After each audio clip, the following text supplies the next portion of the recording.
I'm Lucy. I'm Hayley. These are our top tips for house sitting.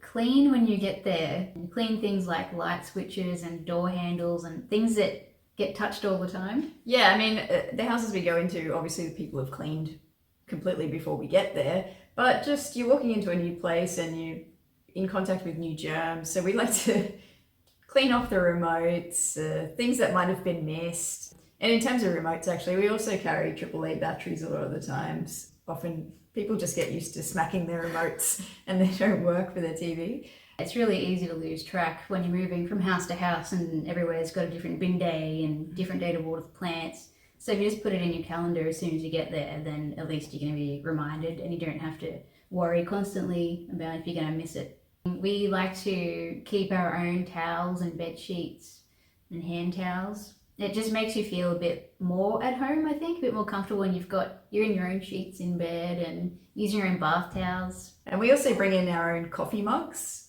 We've started taking photos when we arrive. If we're going to rearrange the pantry to fit our own things in there, then we take the photos of how it was before we got there so we can put things back to how they were when we leave. Always good to check how much space they actually have. Yeah, you don't want to buy a whole bunch of stuff and then realize you can't actually fit it in the fridge and it goes to waste.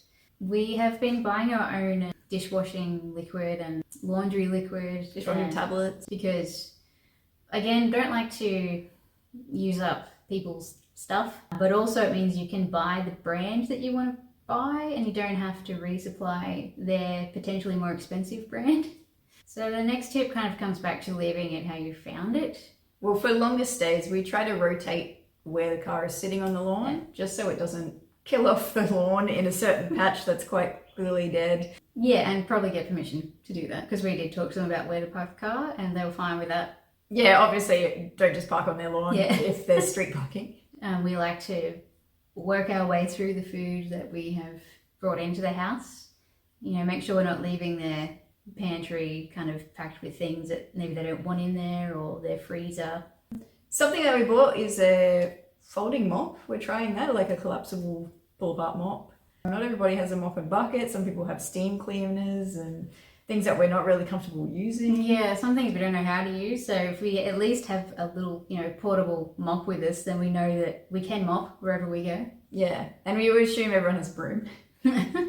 But we always make sure the house is cleaner than we found it. People leave their houses obviously very clean for us, but we like to go a little bit of that extra mile just to make sure they come back to a clean house. It's so nice when you come back from a holiday and everything's clean and tidy. We like to leave a thank you for them, because I think it is a pretty big thing to trust strangers in your house. Yeah, and with your beloved pets as well. A lot of the time when we move into a house, the owners have left us a little gift. So it's nice to be able to do that for them. We always try to buy kind of bulk buy cards. You don't really want to be rushing around like buying a gift, buying a card. We generally have that prepared before we're going to be leaving. You can kind of guess maybe what they might like, what sort of drinks or treats you could get them by looking through their pantry and fridge, see what they've already got. Or ask if they've left contacts for you, like a neighbour or a relative. So they are some of the tips we have for house sitting. What are some tips you have?